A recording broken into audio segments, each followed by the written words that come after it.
नमस्कार, मध्य प्रदेश की महा डिबेट देख रहे हैं आप। मैं हूं आपके साथ प्रशांत कटारे। तो मौका है और दस्तूर भी, अगर अभी जनता की नब्ज पकड़ ली तो 2023 का रास्ता आसान हो जाएगा। मध्य प्रदेश में निकाय चुनाव राजनीतिक दलों के लिए अपनी अपनी जमीन टटोलने और मजबूत करने का एक सुनहरा मौका लेकर आए हैं।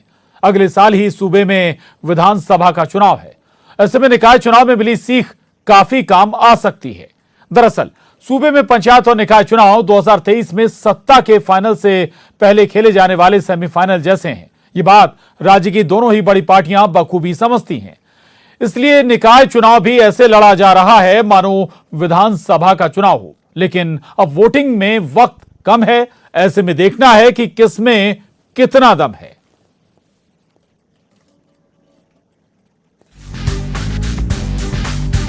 निकाय चुनाव में किसके सिर बंधेगा जीत का सेहरा?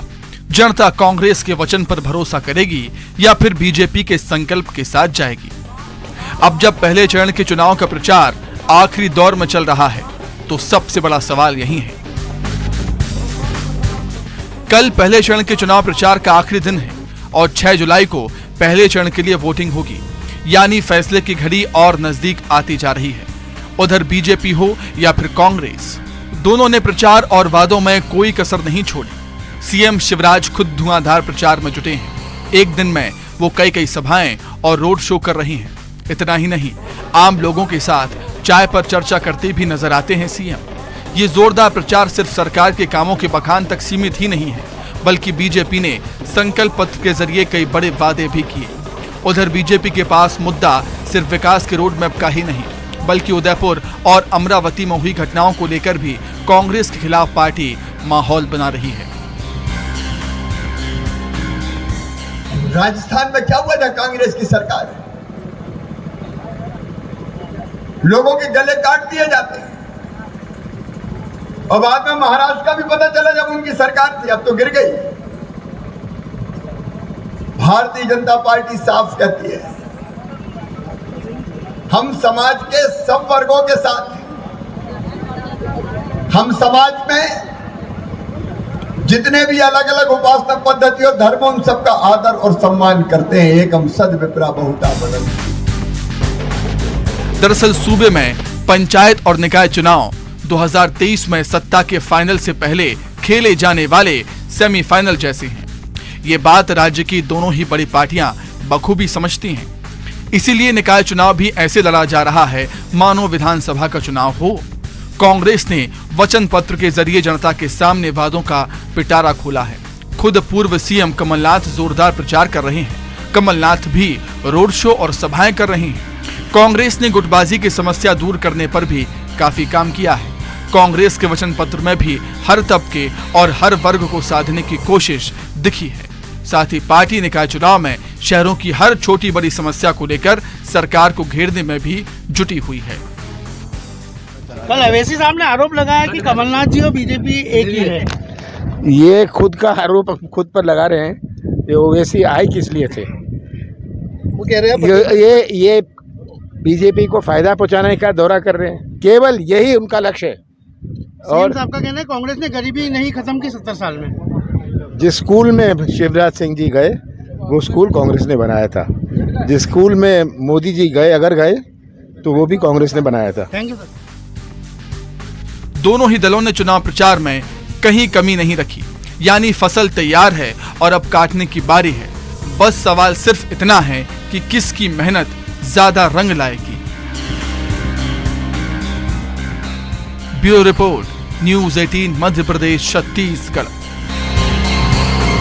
तो 6 तारीख को पहले चरण के निकाय चुनाव की वोटिंग होने जा रही, लेकिन प्रचार निकाय चुनाव में ऐसा हो रहा है मानो कि विधानसभा चुनाव हो रहे हैं। उसी अंदाज में ताबड़तोड़ रैलियां हो रही हैं, रोड शो हो रहे हैं।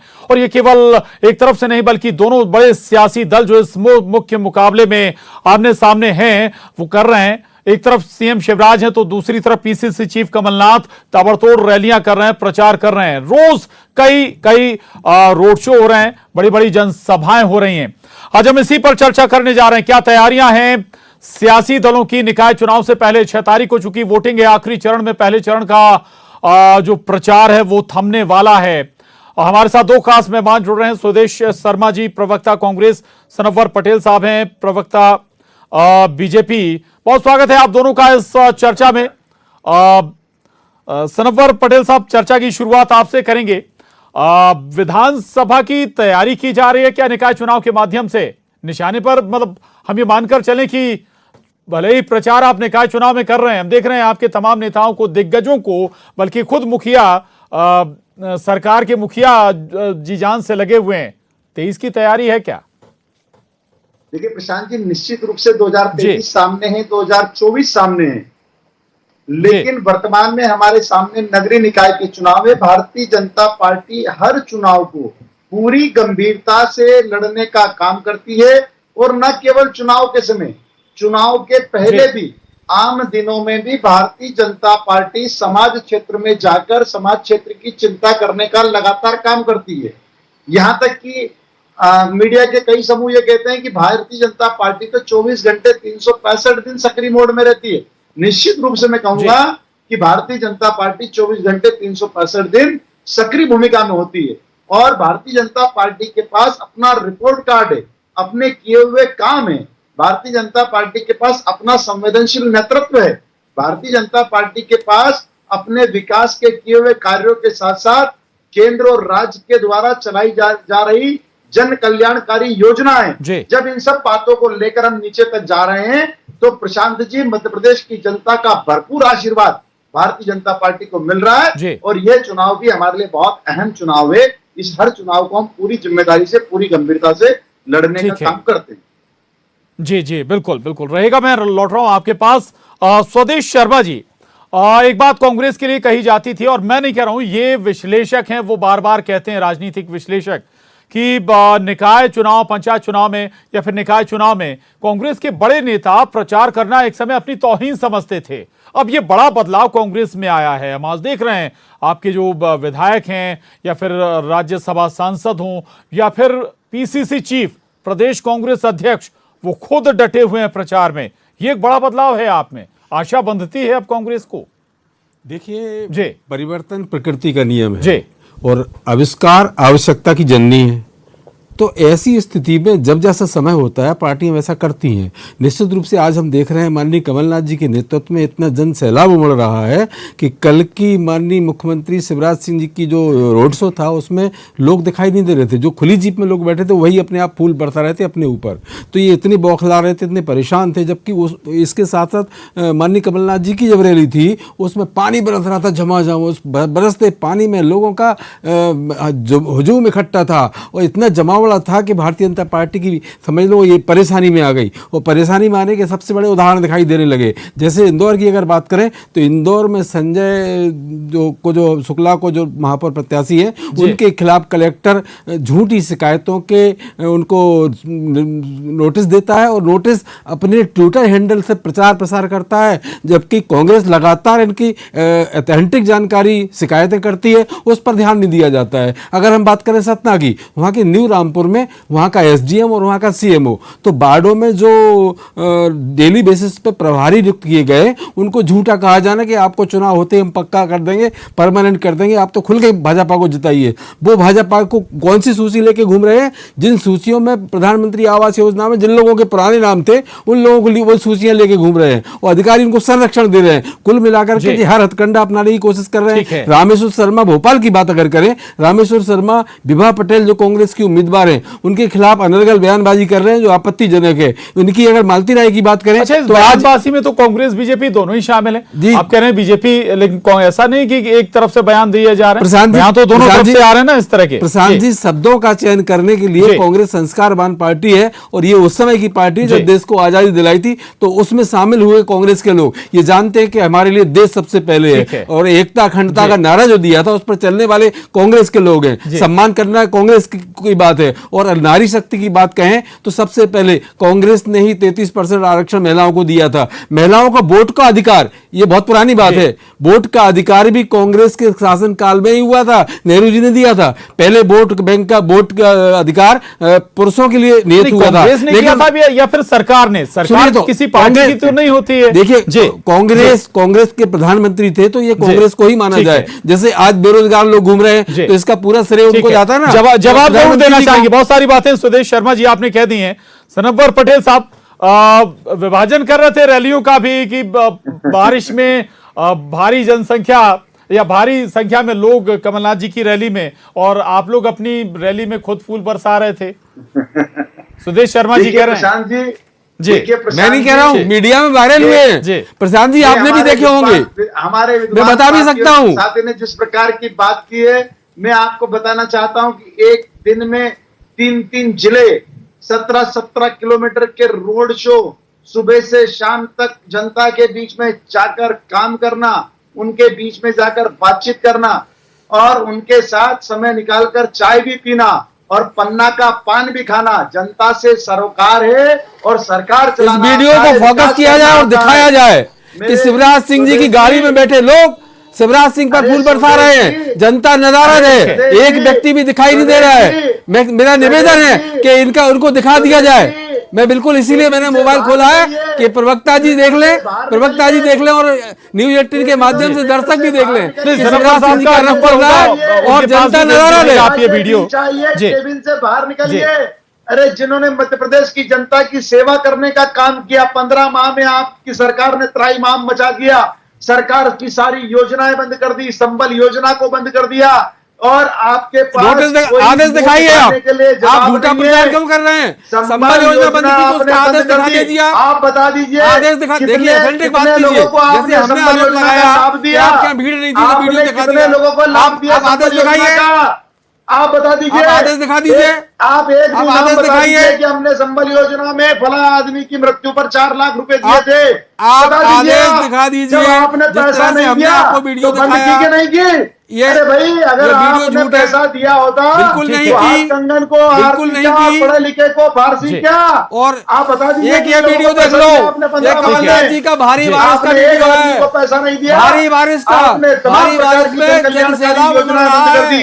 अरे प्रधानमंत्री आवास योजना का पैसा ले लिया। मैं जो कहता हूँ प्रमाणित करता हूँ उसको, उसका पैसा ले हो गया, वापस किया जाए और देख लिया जाए भारी बारिश में कमलनाथ जी के प्रति कितना जोश है जनता में। ठीक है, ये वीडियो भी आप सनवर जी के पास भेजिएगा। मेरा एक सवाल है, स्वदेश शर्मा जी से सवाल है। 2014 का मैं जिक्र कर लेता हूं। 16 जो नगर निगम थे उनमें से एक भी नगर निगम में आपका मेयर चुनकर नहीं आया था, डायरेक्ट प्रणाली से थे, जनता ने वोट किया था।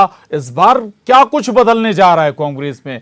क्या कुछ ऐसा कि जिस पर आपको भरोसा है कुछ बेहतर करेगी कांग्रेस? देखिए आपको बिल्कुल अच्छे से पता होगा, एक समय वो था कि कांग्रेस ही सत्ता में हुआ करती थी, भारतीय जनता पार्टी के पास सिर्फ 2 सीटें हुआ करती थी। आज स्थिति इसके बिल्कुल उलट हो गई है। अब इसके उलट होने वाली है 2024 में भी और 2023 में भी, और इस आने वाले महापौर के चुनाव में आप देख लेंगे आईने की तरह बिल्कुल साफ है, बदलाव होगा, बदलाव होता रहेगा। जनता ने ठान लिया है, जनता ने मन बना लिया है। आप देख सकते हैं जिस तरह की उपस्थिति कार्यकर्ता में है। और अरे ये तो प्रत्याशी अपने घोषित नहीं कर पाए थे, सबसे लेट प्रत्याशी घोषित कर पाए। माननीय कमलनाथ जी ने 6 महीने से कार्यकर्ता और जनता के पसंद के और जिताऊ कैंडिडेट घोषित किए, सबसे पहले किए। भारतीय जनता पार्टी के बाद प्रत्याशी जीता, तब इन्होंने कहा हमारा कैंडिडेट चुनाव लड़ता है। जबकि सच्चाई है कि चेहरा विजन व्यक्ति क्षेत्र का विकास करता है, उसके बाद संगठन की बात आती है। तो हमने उन चेहरों को सामने किया है जो जनता की पसंद है, जो कार्यकर्ताओं की पसंद है, जो जिताऊ कैंडिडेट हैं, हमने उनको मैदान में उतारा है। माननीय कमलनाथ जी के नेतृत्व में 16 की 16 महापौर की सीटें कांग्रेस जीतने जा रही है। भारतीय जनता पार्टी इसीलिए बौखलाई हुई है। प्रशासन का, सत्ता का, धन का, यहाँ रविंद्र यति है नोट मारते हुए नजर आ रहे हैं भारतीय प्रत्याशी। हमने यहाँ देखा कि यहाँ वो जानवरों की रैली निकाल रही है महापौर महोदया की प्रत्याशी होते हैं। अरे जानवर, बेजुबान जानवरों को ये बताइए कहाँ का न्याय है? इस प्रकार के बहाने इनके खिलाफ कार्रवाई होनी चाहिए। ऊंटों को शामिल कर रही है रैली में। जी नहीं, स्वदेश जी, स्वदेश जी, जो बात आपने कही कि 16 की 16 निगम इस बार आप लोग जीतने जा रहे हैं, ठीक है, बहुत अच्छी बात है, कॉन्फिडेंस होना भी चाहिए, बदलाव हो रहा है, आपने कुछ उदाहरण भी दिए, लेकिन ये बदलाव धीरे धीरे होते हैं। बीजेपी 2 से 306 सीटों पर तो नहीं पहुंच गई होगी ना अचानक से एक ही टर्म में, वक्त लगा होगा, तो आप लोग क्या 2 से 3 टर्म का इंतजार करेंगे क्या? भी देखिए, हमारे 2 टर्म हो चुके हैं, वो तीसरा टर्म ऐसा आएगा धुआंधार होगा। धुआंधार इसलिए होगा, आपको ये पता होगा कि माननीय मुख्यमंत्री महोदय 15 साल दशकों लग जाते हैं साहब जी। सुनिए, 15 वर्ष के मुख्यमंत्री थे और 2018 में जब चुनाव आए, जनता ने इनको सिरे से नकार दिया। माननीय कमलनाथ जी आए, कमलनाथ जी के नेतृत्व में बंपर सीटें मिली और हम चुनाव जीते, माननीय कमलनाथ जी मुख्यमंत्री बने। लेकिन ये घबराए क्यों? जब इन्होंने देखा 15 साल का माफिया, उसके विरुद्ध कार्रवाई हो रही है, उसको जेल में डालने का काम हो रहा है, उसी माफिया के पैसे का उपयोग करके इन्होंने चलती हुई सरकार गिराई, मतदाताओं का अधिकार छीना और उनके पीठ में छुरा घोंपने का काम भारतीय जनता पार्टी ने किया। जनता कभी माफ करने वाली नहीं है। 8 करोड़ जनता उपासी बैठी है, कब 2023 आए, कब चुनाव हो और हम इनसे बदला लें। ऐसा बंपर और ऐतिहासिक। सनवर जी जवाब देना चाहेंगे जी। 2018 के बाद प्रशांत जी 2019 आया जी। 19 में 29 लोकसभा में से 28 सीटें हारे और कहते हम बंपर जीते।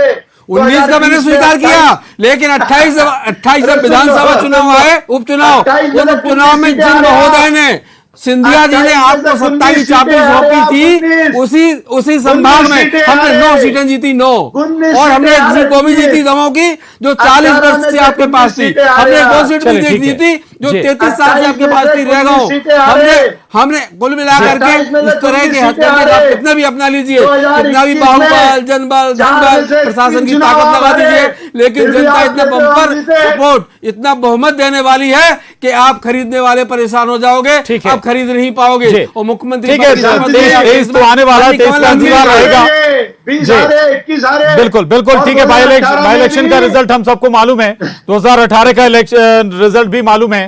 स्वदेश जी, ये बताइए, नगर परिषद या नगर पालिका का हम जिक्र नहीं कर रहे, कितनी मेयर सीटें जीतने वाले हैं आप नगर निगम की 16 में से? 16 में से तो ये तो भारतीय जनता पार्टी से पूछो, थोड़ा बहुत कुछ उनका उनके पास भी जा रहा हूं, पहले मैं आपके पास आ रहा हूं। हमारी पहले आपसे सवाल है जी। देखिए प्रशांत जी, माननीय कमलनाथ जी ने पिछले 6 महीने से तैयारी की थी। उनको पता था कि चुनाव तो आएंगे, क्योंकि ये चुनाव 3 साल इन्होंने टाल दिए, अब टाल नहीं सकते थे क्योंकि कोर्ट का आदेश था, अब तो चुनाव होंगे। तैयारी की थी और सब तरह के सर्वे, कार्यकर्ताओं का फीडबैक, सारे कार्यकर्ताओं की राय शुमारी करने के बाद प्रत्याशी चयन करने की भूमिका पूरी हो चुकी थी, पूरा कार्यक्रम हो चुका था, सिर्फ घोषित करना बाकी था। ऐसा नहीं था कहीं मशक्कत हो, कहीं भी परेशानी हो, कहीं भी अटकलें लगाई जा रही हो, सीधी लिस्ट जारी कर दी। भारतीय जनता पार्टी के पास प्रत्याशी नहीं थे, इनने एक एक करके कभी आज कर दिया, कभी कल कर दिया, कभी दिल्ली पहुंच रहे तो कभी ग्वालियर पहुंच रहे तो कभी भोपाल पहुंच रहे। इनकी राय शुमारी नहीं बन पाई, इनकी अंतरकलह सड़कों पर आ चुकी है। एक नाराज गुट, एक महाराज गुट, एक शिवराज गुट, तीनों गुटों में बन नहीं पाई और कांग्रेस जबरदस्त समर्थन है। आने वाले चुनाव में कैंडिडेट ही चूज नहीं कर पाए थे। जी जी जी, बहुत अच्छी बात आरोप है स्वदेश जी के। मुझे मौका दीजिए, मुझे मौका दीजिए। प्रशांत जी, इन्होंने कहा कि धोखा तो आपकी पार्टी के लोग देंगे आपको। प्रशांत जी धोखा नहीं देंगे आपको। चुनाव टाले, किसने चुनाव टाले? 5 वर्ष किसके कार्यकाल में पूरे हुए थे? 2019 में किसकी सरकार बन गई थी और चुनाव टाले आपने? चुनाव से डरे, हमने मसौदा तैयार कर दिया था और त्रिस्तरीय व्यवस्था को हमने लागू करने के लिए जो कार्यक्रम चुनाव आयोग के लिए बनाया था, आपने 2014 वाला परसीमन उसमें शामिल क्यों किया? 2019 में जो परसीमन हुआ था, आपने कानूनी अड़चनें पैदा करने की जो कोशिश की, इसी वजह से चुनाव चले। मतलब आपकी नीयत ठीक है, आरक्षण नहीं देना चाहते थे, इसलिए आपने चुनाव आयोग को कार्यक्रम दिया। सरवर जी जल्दी जल्दी कम शब्दों में, बहुत जल्दी सुनने के आदेश डाले। इन्होंने कहा कि हमने प्रत्याशी गलत जवाब दे रहे हैं। स्वदेश जी 2014 का परसीमन करने की कोशिश सुन लीजिए स्वदेश जी, आयोग को जो ठीक कर दिया आपने, 2014 का परसीमन क्यों? चले माफी के साथ रोक रहा हूं, वक्त की कमी है, इंतजार अब वोटिंग का 6 तारीख को वोटिंग होने जा रही है पहले चरण की, और जाहिर है कि तैयारियां दोनों तरफ से जोर शोर से की गई हैं और मतदाता के मन में क्या है ये तो हालांकि काउंटिंग के वक्त ही समझ आएगा। बहुत शुक्रिया सनवर पटेल साहब, स्वदेश शर्मा जी बहुत धन्यवाद। तो मध्य प्रदेश की महाडिबेट में बस इतना ही।